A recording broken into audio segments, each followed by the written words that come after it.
De volta com as últimas informações do Fluminense nesta terça-feira. O time está de férias, mas a diretoria já está trabalhando a próxima temporada. Algumas decisões já estão sendo tomadas em relação a 2025, mesmo ainda sem a definição da permanência do técnico Mano Menezes, o que deve acontecer muito em breve após reunião das duas partes. A gente já falou um pouco sobre a situação do Mano Menezes mais cedo e agora a gente vai falar sobre a barca que já está partindo do CT Carlos Castilho, alguns nomes já confirmados, alguns nomes que a gente já imaginava, outros em compasso de espera. Vou te pedir para você deixar o seu like, se inscrever aqui no canal se você puder, se não tiver inscrito ainda, evidentemente, ativar as notificações, ainda mais nesse período de atualização de mercado, de montagem de elenco.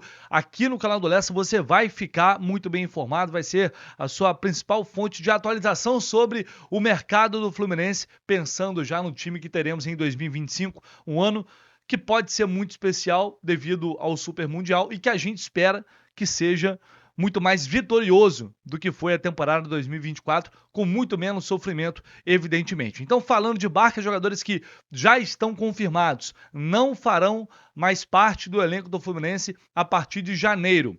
O atacante Marquinhos, ele já tinha sido afastado nessa reta final pelo técnico Mano Menezes e depois eu apurei que não foi só uma questão técnica, teve aspecto comportamental também de situações que o Mano não gostou em relação a uma atitude que eu não consegui apurar exatamente o que aconteceu ali naquele... Porque o Marquinhos ele chega a entrar contra o Fortaleza, joga muito mal e depois já não é mais relacionado. Então ele tinha acabado de entrar num jogo que era importante para o time e simplesmente depois era carta fora do baralho. Inclusive foi liberado antes pela diretoria do Fluminense para entrar de férias e agora retornar ao Arsenal, até porque já havia uma definição por parte do Fluminense de que o Fluminense não iria pagar a opção de compra do Marquinhos, que é fora da realidade, mais de 60 milhões de reais, já era algo definitivo.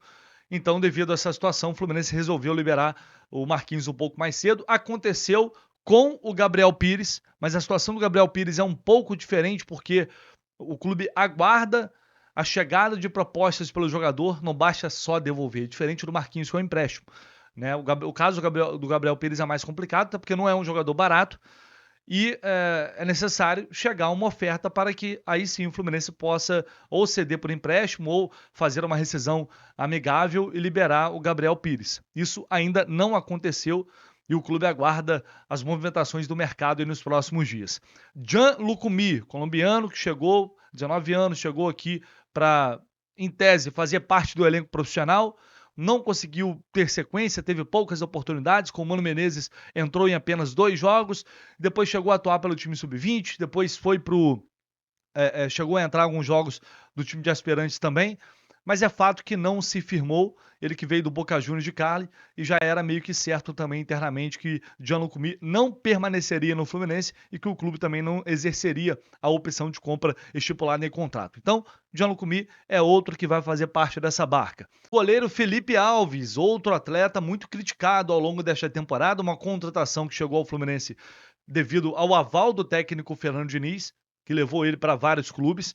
Felipe Alves, quando teve a oportunidade, não foi bem, ficou fora de vários jogos, inclusive da lista de relacionados, ficando atrás do próprio Vitor Eudes, ali que era uma segunda opção ao Fábio. Felipe Alves também tem contrato até o final do ano e não irá permanecer no Fluminense. Essa situação também já é definitiva. E aí a gente vai para outros atletas que será necessário aguardar um pouco mais, apesar de já haver uma tendência. Por exemplo, Felipe Melo. Felipe Melo está indo para a Turquia, onde vai receber uma homenagem do Galatasaray, isso também já estava previsto, e ele tem a expectativa de que o Fluminense entre em contato para conversar sobre uma possível renovação de contrato, pelo menos até o meio do ano, no Mundial de Clubes. Isso ainda não aconteceu, apurei ontem sobre essa situação, até o momento não houve conversas entre o staff do Felipe Melo e o Fluminense, a não ser que isso tenha ocorrido hoje, e a tendência, principalmente, se o técnico Mano Menezes for mantido, é o Felipe Melo não renovar o contrato. Diria que é certo se o Mano ficar. Vai ser uma dos pedidos do próprio Mano Menezes, que nessa reta final aí de trabalho, aliás, desde que chegou, teve algumas dificuldades, muitas dificuldades com o Felipe Melo no dia a dia do clube no vestiário. Então, é bem possível, diante dessa situação, a tendência é pela não renovação de contrato. Eu estou só trazendo informação, não estou nem dando opinião neste momento, mas creio que é de, não vou dizer talvez unanimidade, é sempre arriscado falar isso, mas hoje a não renovação contratual do Felipe Melo é quase uma unanimidade na torcida do Fluminense e provavelmente é o que deve acontecer. Renovar o contrato do Felipe Melo a essa altura do campeonato seria, da parte do Mário Bittencourt, comprar mais um desgaste enorme com o torcedor e por isso também eu acho que ele não vai dar um passo nesse sentido. Acho, né? Porque a gente pode esperar qualquer coisa. Outros jogadores que também estão numa situação de fim de contrato, mas que têm mais chances de ficar. O zagueiro Manuel, pensando em elenco, e o lateral esquerdo Diogo Barbosa. O Diogo com mais chances do que o próprio Manuel, mas também ainda não houve um acerto entre as partes ou uma definição de que vão ficar ou de que não vão ficar. O Fluminense está tomando algumas decisões, está indo ao mercado, já fazendo sondagens a alguns jogadores, como eu trouxe a informação mais cedo aqui sobre Igor Rabelo, mas só vai intensificar mesmo esse processo de saída para definir tudo, resolver tudo e, de fato, ir para o mercado para começar a fazer proposta, imagino eu, quando tiver a definição do técnico, o que evidentemente é algo muito importante. Se o Mano ficar, uma das exigências dele será ter liberdade para formar o elenco do Fluminense, ou para reformular, o elenco do Fluminense à sua maneira, do seu jeito. Ele quer ter essa liberdade, assim como teve liberdade para tomar decisões quando chegou ao clube e com isso barrou medalhões, enfim, tomou uma série de medidas que internamente, por alguns jogadores, não foram bem vistas. Tá? Então o Mano vai ter essa dificuldade e a diretoria do Fluminense vai ter essa dificuldade se a opção for pela sequência do trabalho dele. Então esses jogadores que eu passei para vocês ali no início estão fora, carta fora do baralho e mais alguns devem sair nos próximos dias. Aí antes que me esqueça aqui, essa informação do Gianluca Mi, ela foi publicada pelo amigo João Brandão lá do Lance. Eu estou trazendo aqui para vocês, repercutindo a informação que ele apurou e que ele publicou e que também já era uma tendência nesse final de ano. Inclusive, olha só, o Marquinhos nas redes sociais já se despediu do Fluminense. Acho que foi o primeiro a se despedir aí de fato, né? Um ano de evolução e grandes aprendizados pessoais e profissionais. Foi um orgulho para mim vestir essa camisa, a camisa do Fluminense, cabeça nos novos desafios que vem por aí. O Marquinhos, portanto, está fora e já se despediu do clube. Vários jogadores aqui comentando, inclusive, o post do Marquinhos. Falar em jogador que se despediu, eu até ia trazer isso aqui no vídeo da manhã e esqueci. O Matheus Martins deu uma entrevista depois do título brasileiro conquistado pelo Botafogo, que eu achei bem bacana. Achei legal repercutir ele falando do Fluminense. Botafogo campeão, você é da base do Fluminense, tá feliz que o Fluminense não caiu? Pô, com certeza, tenho gratidão enorme pelo Fluminense, foi o clube que me revelou, fiz minha base toda lá, então aprendi muito tempo, muitos amigos lá, é um time que eu vou sempre ter gratidão e graças a Deus que eles continuaram na Série A também. Pô, maneiro, né, cara, porque assim, o Matheus Martins, ele poderia optar por não falar, ele poderia fazer alguma brincadeirinha idiota, fazer médio com a torcida do Botafogo, porque agora ele tá lá. Ele poderia, não sei, jogar algum tipo de piadinha e não demonstrar gratidão. E é isso aí, e nesse episódio ele demonstrou respeito e gratidão pelo Fluminense, é algo que eu valorizo bastante. Algo que muitos moleques se deixaram o clube não tiveram a honra de fazer. Então, o cara mesmo vestindo a camisa do Botafogo, vestindo a camisa de um rival, deu uma declaração que talvez até para alguns torcedores do Botafogo, os caras vão reclamar. Mas ele foi muito digno ali, mostrando carinho, respeito e gratidão pelo Fluminense. Achei bacana aí a atitude do Matheus Martins. Bom, agora vamos falar de um jogador que está sendo especulado no Fluminense. Essa notícia vem de um portal norte-americano de notícias lá da MLS Multiplex.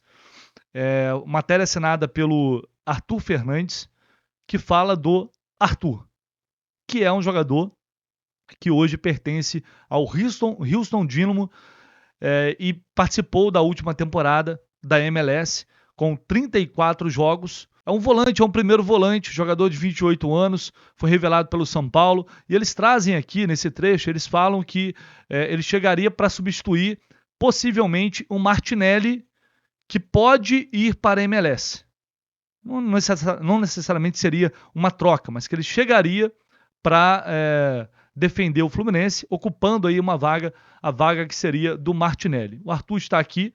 Eu vou trazer aqui o post do Por Fora das Quatro Linhas, que eles fazem análise aqui de jogadores, estatísticas, enfim, um scout sobre os atletas, e eles resumiram aqui o seguinte, que é um jogador revelado em Cotia, lá no São Paulo, da geração 96-97, que foi campeã da Libertadores Sub-20, junto com o Neres, Lucas Perry e outros nomes. Profissionalmente só jogou na MLS e aos 28 anos é destro e tem 1,81 m. É um volante dinâmico, com boa marcação e capacidade ofensiva. Tem passe excelente, com bola longa. É muito intenso, com mais de 2 desarmes por jogo e alguns recortes, 7 recuperações. Por fim, não tem problemas com cartões, deixando a desejar somente na bola aérea. É a avaliação deste jogador a priori aqui pelo Houston Dynamo. Bom, a carreira profissional na MLS. Isso por si só não é algo que me anima muito. Colocando aqui também o site O Gol, para a gente ver aqui um resumo da carreira dele. Ele saiu do São Paulo em 2016, depois vai para o Columbus Crew e fica lá até 2022, só vai para o Houston em 2023, fazendo 44 jogos na temporada, 44 nesta temporada 2024. Ano passado fez 2 gols, esse ano ainda não fez. Número de jogos interessante aqui pelo Houston, nessas 2 últimas temporadas. A MLS, evidentemente, não é um campeonato muito competitivo, todo mundo sabe disso. Né? É um nível abaixo do Brasil, sem dúvida alguma. Então, para quem fez a carreira nos Estados Unidos, pode sentir um pouco de dificuldade de se adaptar aqui. É outra realidade, é diferente. É um primeiro volante por característica, uma posição que o Fluminense está precisando muito. Não é pouco, não. É muito. Só que, antes da gente tomar qualquer decisão ou ter qualquer informação precipitada, é importante destacar aqui, pessoal, eu vou repercutir para vocês as especulações que forem saindo, mas destacando as fontes que são confiáveis, as que não são e as que eu não conheço. Esse portal, por exemplo, eu não conheço, não tenho referência. E não tem informação confirmada de que o Fluminense está interessado nesse jogador, nem que quer vender o Martinelli. Tá? Então, preciso ser bem claro com vocês em relação a isso. Vai ter informação aqui que a gente vai confirmar, vai ter informação que a gente vai acrescentar, que eu vou trazer para vocês, e outras que eu vou repercutir, mas deixar bem claro, olha, por enquanto não tem nada de concreto nisso. Esse é o caso. Mas, como eu disse, o Fluminense está no mercado, o scout está abordando diversos jogadores para entender possíveis condições de negócio, até para quando o treinador for definido, a diretoria já vai ter ali em mãos uma série de opções de reforços que serão apresentadas ao técnico, e aí o treinador cabe a escolher alguns desses ou apontar nomes de sua confiança. É assim que a coisa funciona, então é natural esse tipo de sondagem, como foi com o Igor Rabelo, você faz uma sondagem, vê qual é da situação, como o jogador está, se ele tem interesse em sair ou não, se ele quer ser negociado, se o clube quer negociar, você entende os valores envolvidos, e aí já passa com tudo, com toda essa parte, com esse filtro, né? Já chega nas mãos ali da diretoria e também do técnico para que o clube possa avançar numa possível negociação. A princípio é isso. Fiquem atentos aqui ao canal do Lessa, muitas coisas vão acontecer nos próximos dias, já estão acontecendo e agora vai ser um momento muito importante de preparação para o que vem por aí em 2025. Fechou, pessoal? Deixa o like aí, esquece se não, tá? Dá essa moral aí, por favor, não custa nada, se inscreva aí no canal, tamo junto, compartilhe os vídeos aí do canal do Lessa também para quem você conhece. Um abraço!